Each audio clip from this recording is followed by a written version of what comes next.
بسم اللہ الرحمن الرحیم۔ الصلاۃ والسلام علیکہ یا رسول اللہ وعلی آلک و صحابک یا حبیب اللہ۔ اللہم صلی علی محمد وعلی آل محمد صلی اللہ علیکہ یا محمد نور من نور اللہ۔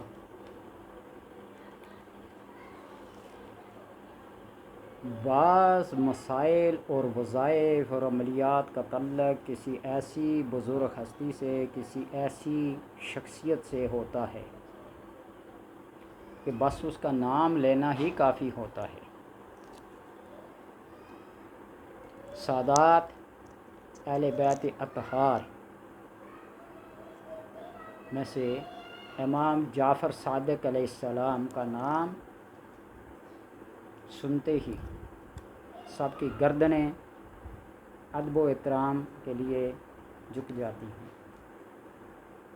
یہ وہ شخصیت ہیں جن کے اوپر اللہ نے علوم کو ایسا برسایا ہے، ایسا کوٹ کوٹ کے ان کے اندر بھرا ہے کہ شاید ہی کائنات کے کسی انسان میں ایسے علوم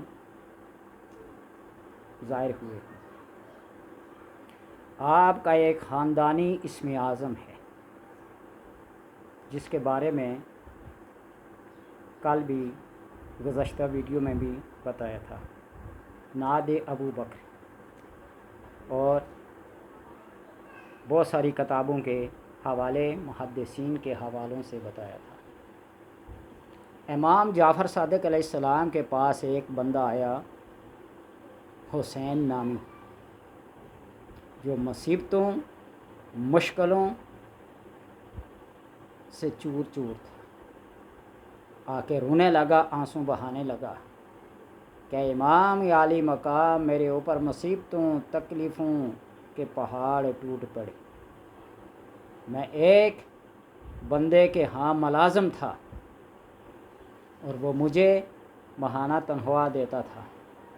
میں نے بہت ساری رقم جمع کر لی تھی اور اپنا ایک دوست کاروباری شریک بھی تھا، وہ موقع پاتے ہی مجھ سے وہ رقم چھین کر لوٹ کر بھاگ گیا۔ اگر وہ رقم مجھے نہ ملی تو مجھے زندگی سے ہاتھ دھونے پڑیں گے۔ میرے جاننے والے جن سے میں قرض لے لے کے اپنی زندگی کو گزار رہا ہوں، وہ دن رات میرے دروازے پہ جم غفیر موجود رہتا ہے۔ کس کس کو میں کون کون سا وقت دوں اور کون کون سا دن دوں۔ تو آپ کی یہ روداد سن کر امام جعفر صادق علیہ السلام نے ان کو تسلی دی، اور اس آنے والے نے اپنے گردن کا ایک زخم بھی دکھایا کہ ایک یہودی نے میری گردن میں چادر ڈال کر مجھے گھسیٹا ہے اور یہ دھمکی دی ہے کہ اگر میرا قرض واپس نہ کیا تو میں تمہارے بیوی بچوں کو اغوا کر لوں گا اور تجھے قتل کر دوں گا۔ یہ ظلم میرے ساتھ ہو رہا ہے۔ امام نے ان کو تسلی دی اور ایک کلام پڑھنے کے لیے دی کہ ان کو تم پڑھو اور انشاءاللہ پل بھر میں تمہارے پاس وہ 10,000 درہم کیا کئی ہزار درہم آ جائیں گے۔ وہ شخص وہ کلام پڑھنے لگا۔ اللہ تبارک و تعالیٰ نے اس کلام کی برکت سے وہ جتنے بھی دھمکی دینے والے لوگ تھے اس حسین نامی شخص کو، وہ آ کر معذرت کرنے لگے اور اپنی رقم سے دستبردار ہونے لگے۔ وہ شخصیت جس کے نام کا وہ وظیفہ ہے، جس طرح نادی علی مشہور ہے نا، کئی دفعہ بتلا چکا، اسی طرح نادی ابو بکر بھی ہے۔ تو امام جعفر صادق نے ان کو نعت ابو بکر کا وظیفہ دیا اور فرمایا کہ قیامت کے دن اللہ تبارک و تعالیٰ کا غصہ ٹھنڈا کرنے کے لیے نبی اکرم صلی اللہ علیہ وسلم ابو بکر کو پیش کریں گے۔ اور ابو بکر اللہ تبارک و تعالیٰ کے ڈر اور خوف کی وجہ سے اتنا رویا کرتے تھے، اتنا رویا کرتے تھے کہ ان کو کثیر البکا، بہت زیادہ کثرت رونے والا کہا جانے لگا۔ اور امام جعفر صادق نے فرمایا کہ یہ میرے نانا ابو بکر صدیق رضی اللہ تعالیٰ عنہ کی والدہ ام فروہ ابو بکر صدیق رضی اللہ تعالیٰ عنہ کے خاندان کی بیٹی تھی، اور ان کی یہ والدہ ہے۔ یہ ساری باتیں کہنے کا، بتانے کا مطلب یہ ہے کہ ایک نسبت جو ہوتی ہے کسی خاندان کے ساتھ، کسی علاقے کے ساتھ، کسی ملک کے ساتھ، وہ نسبت بڑا کام کرتی ہے۔ شیخ سعدی رحمۃ اللہ تعالیٰ فرماتے ہیں نا، الہی بحق بنی فاطمہ کے برکول ایما کنی فاطمہ، یہ وسیلہ پیش کرتے ہیں، لی خمسۃ، میرے لیے یہ 5 شخصیات جو ہیں، حر الوبا، جہنم کی گرمی کو، دوزخ کی اس وبا کو دور کر دیں گے، المصطفیٰ والمرتضیٰ وابناہ والفاطمہ، پنجتن پاک۔ یہ ایسی نسبتیں ہیں کہ ہر مشکل میں، ہر مصیبت میں کام آنے والی ہیں، اور ہر تالے کی یہ چابی ہیں۔ ذرا میاں صاحب فرماتے ہیں نا، ہر مشکل دی کنجی یارو ہتھ ولیاں دے آئی، تو کائنات کے رازوں کی یہ چابیاں ہیں، کنجیاں ہیں۔ تو انہوں نے اس شخص کو نادی ابو بکر بتایا،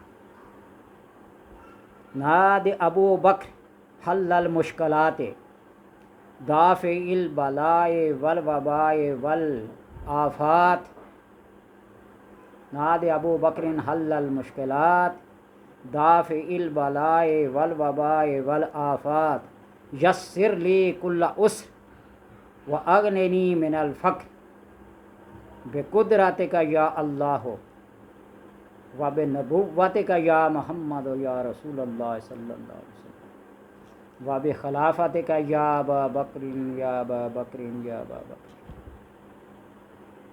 یہ بہت ساری اسناد کے ساتھ ابن عساکر نے مختلف محدثین سے اس کو نقل کیا ہے۔ والعہدۃ علی الراوی، ساری ذمہ داری اس راوی پہ ہے جن نے ان روایات کو روایت کیا ہے، اس کلام کو، ہم صرف اس کے بیان کرنے والے ہیں۔ بہت ساری باتیں ایسی ہوتی ہیں جن کو ہم حدیث کہہ دیتے ہیں، اور پھر حدیث کہنے کے بعد اس کے اوپر جرح کرنے والے، تعدیل کرنے والے، نکتہ چینی کرنے والے بے شمار پیدا ہو جاتے ہیں، حتیٰ کہ حدیث کو موضوع کہنا شروع کر دیتے ہیں، ضعیف کہنا شروع کر دیتے ہیں، متروک کہنا شروع کر دیتے ہیں، راوی کے اوپر طعن کرنا شروع کر دیتے ہیں، یہ کذاب ہے، یہ مدلس ہے، یہ فلاں ہے، یہ فلاں ہے، یہ فلاں ہے۔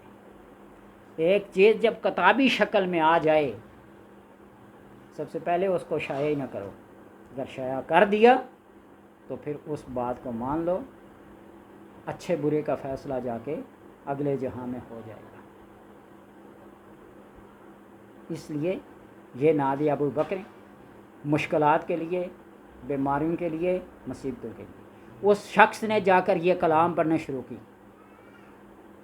اللہ تبارک و تعالیٰ نے اس کی ساری مشکلوں کو دور کر دیا، اور جب پڑھنا شروع کر دیا تو حضرت ابو بکر صدیق رضی اللہ تعالی عنہ اس کے خواب میں آئے بندے کے، اور اس کو تسلی دے کے گئے، فکر نہ کر، یہ اتنی اتنی رقم تمہاری پوری ہوگی، اور فلاں فلاں دن فلاں فلاں بندے سے تمہیں ملے گی، پریشان ہونے کی ضرورت نہیں ہے، یہ میری ذمہ داری ہے۔ تو اس لیے اس وظیفے کو خاندان اہل بیت امام جعفر صادق علیہ السلام کا وظیفہ کہا جاتا ہے، جو کتابی شکل میں میرے پاس موجود ہے۔ اللہ تبارک و تعالی جب مصیبتوں کو، مشکلوں کو ٹالتا ہے تو وہ بغیر کچھ پڑھے بھی ٹال دیتا ہے، اور جب آزمائش کرنے پہ آئے تو پورے قرآن الحمدللہ سے کر والناس تک آپ بیٹھے بیٹھے پڑھ لیں، ٹلے گی نہیں جب تک کہ وہ آزمائش پوری نہ ہو جائے۔ اور آزمائش کے بعد اللہ تبارک و تعالیٰ جس کو جو چیز دیتا ہے نا، اس نعمت کی قدر و قیمت بھی ہوتی ہے۔ بیٹھے بٹھائے بن محنت جو مل جائے اس کی قدر و قیمت نہیں ہوتی۔ تو اس لیے اس کلام کو پڑھیں، جس طرح نعت علی مشہور ہے، اسی طرح نعت ابی بکر بھی۔ اور میں یہ کہوں گا کہ نعت ابی بکر کی بہت ساری اسناد ہیں نعت علی کی نسبت۔ نعت ابا بکر حل المشکلات دافع البلائے والوبائے والآفات یسر لی کل عسر واغننی من الفقر بقدرتک یا اللہ وبنبوتک یا محمد وبخلافتک یا ابا بکر یا ابا بکر یا ابا بکر۔